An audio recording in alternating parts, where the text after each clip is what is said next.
الحمد لله الحمد لله نحمده ونستعينه ونستغفره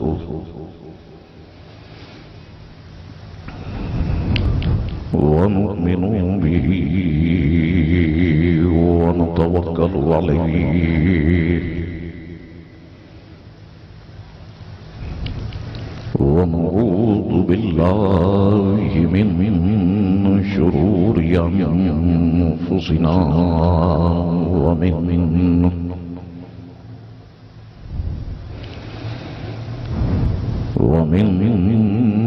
سيئات أعمالنا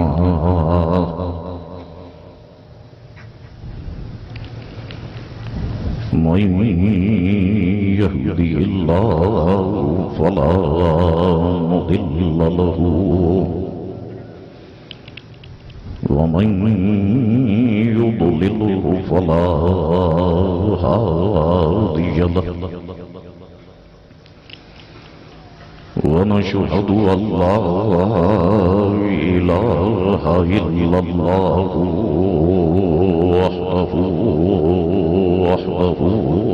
لا شريك له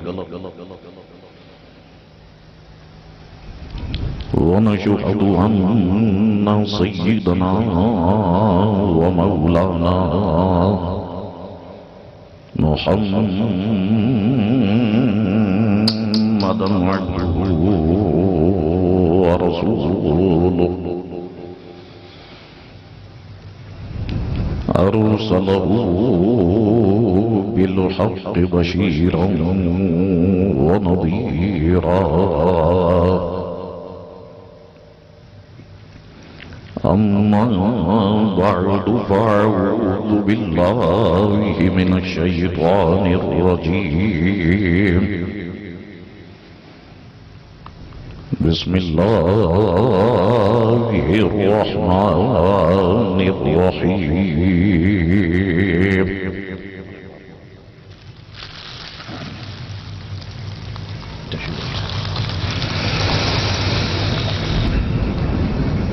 أولئك كتب في قلوبهم الإيمان صدق الله مولانا العظيم وصدق رسوله النبي الكريم الأمين إن الله وملائكته يصلون على النبي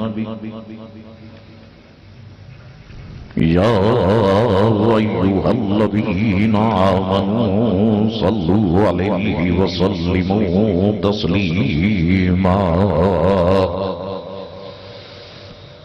اللهم صل على سيدنا ونبينا ومولانا محمد معدن الوجود والكرم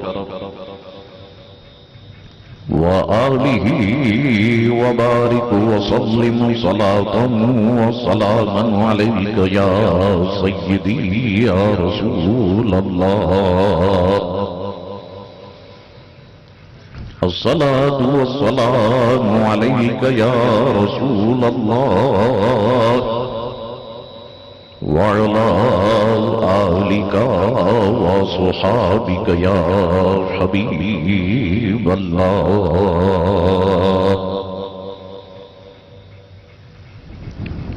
اللہ تبارک و تعالی کی حمد و ثنا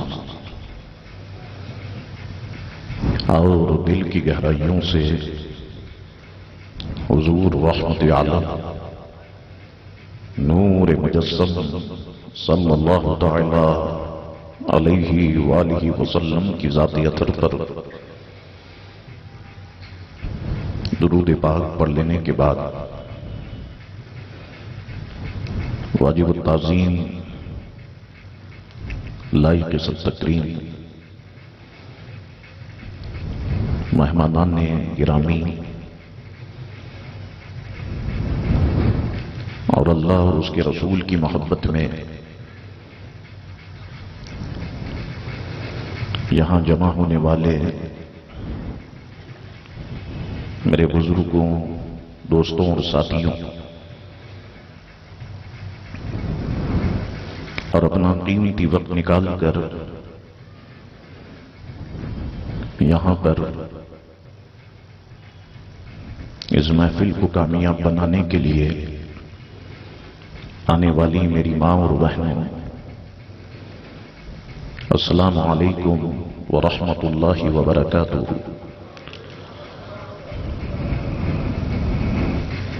الحمدللہ آج پھر اللہ تبارک و تعالی نے ہمیں یہاں پر جمع فرما دیا۔ اس مالک و مولا کا جتنا بھی ہم احسان اور شکر ادا کریں کم ہے، اور آمنہ کے لال پیارے مصطفیٰ کریم علیہ الصلوۃ والسلام کی یہ ہم لوگوں پہ نظر رحمت ہے۔ صحابہ کرام اور اولیاء کرام کی کرم نوازیاں ہیں کہ بزم رضا کا کاروان یہ بڑھتا جا رہا ہے، اور انشاءاللہ تبارک و تعالی یہ بڑھتا ہی چلا جائے گا۔ جس پودے کو میں نے لگایا بہت جلدی یہ پودا اب بڑا ہونا شروع ہو گیا ہے۔ آج ہمارا یہ تیسرا جلسہ ہے، اور جو لوگ پہلے جلسے میں آئے وہ لوگ اپنی آنکھوں سے دیکھ رہے ہیں کہ میں جھوٹ نہیں کہہ رہا۔ خدا کی قسم یہ عثمان غنی کا صدقہ اور ان کی کرم نوازیاں ہیں کہ ہمارا یہ سلسلہ پھیلتا جا رہا ہے۔ انشاءاللہ تبارک و تعالی ابھی بہت کام کرنے ہیں۔ صرف ایک یہاں پہ جلسہ کر کے ہم نے خوش نہیں ہو جانا ہے۔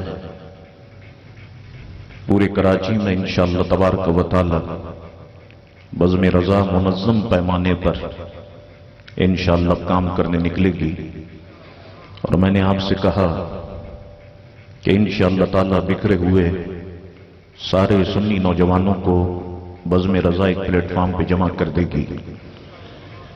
سنی مسلمانوں، آج کا دن اس مہینے کی مناسبت سے بہت اہمیت کا حامل ہے، کیونکہ آج ہم اپنے امام اعلی حضرت امام اہل سنت مولانا شاہ امام احمد رضا خان فاضل بریلوی رحمت اللہ تعالی علیہ کا یوم منانے اور ان کی ذات کو خراج تحسین پیش کرنے کے لیے یہاں پہ جمع ہیں۔ اور یہ اللہ اور اس کے رسول کا بے پناہ کرم ہے کہ اعلی حضرت رحمت اللہ تعالی علیہ کے نام کو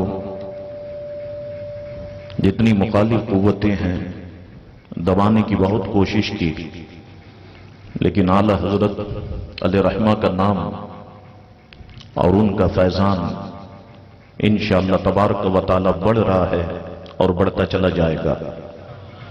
میں پھر آپ تمام حضرات کو دل کی گہرائیوں سے مبارکباد پیش کرتا ہوں۔ میری ماؤں اور بہنوں کو میں مبارکباد پیش کرتا ہوں۔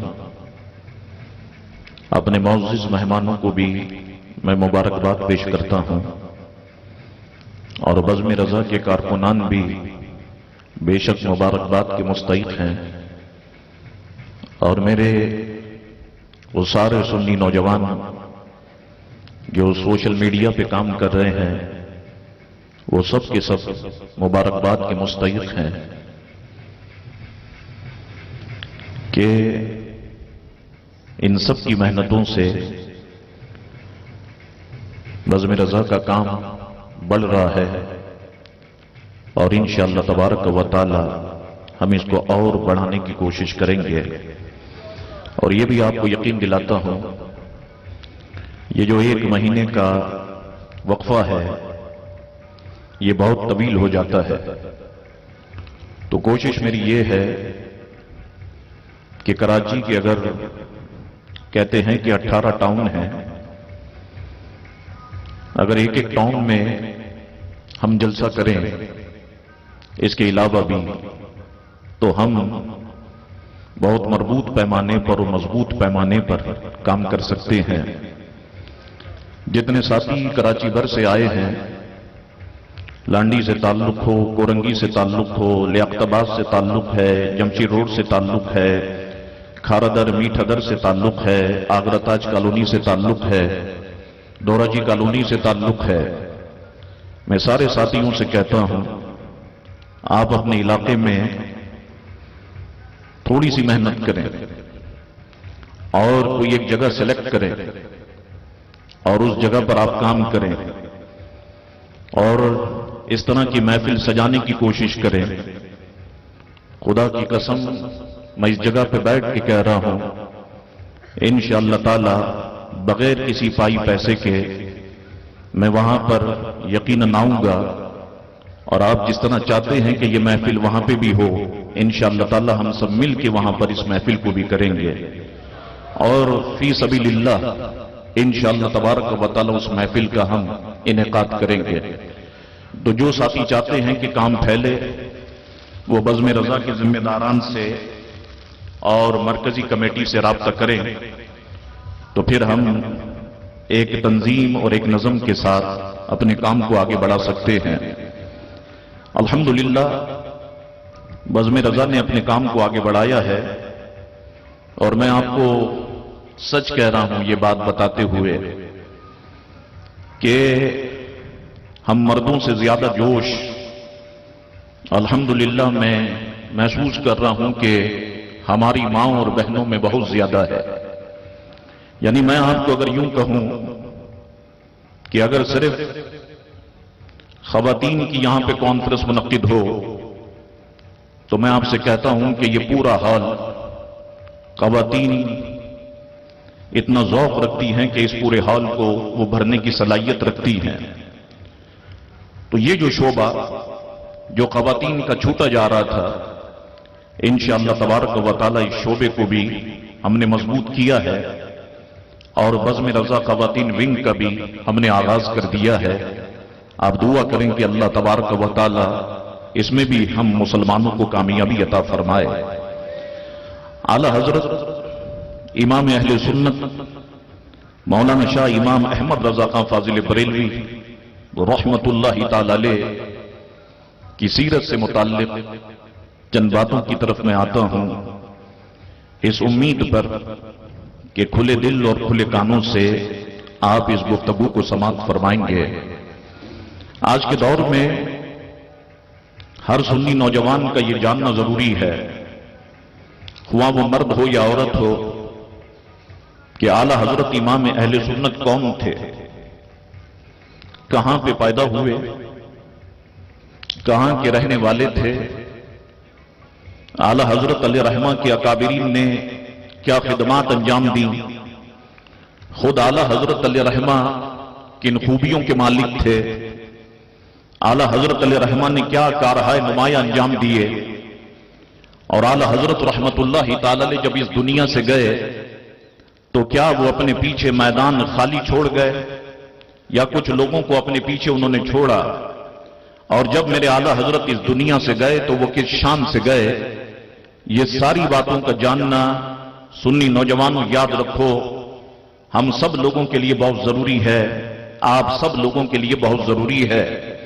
تو بہت ساری باتیں ہیں جس پہ گفتگو ہو سکتی ہے، انشاءاللہ تعالی چیدہ بات پہ میں محدود سے وقت میں اپنے چند معروضات پیش کرنے کی کوشش کرتا ہوں، گفتگو شروع کرتا ہوں۔ اللہ اپنے حبیب کے صدقے میری مدد فرمائے۔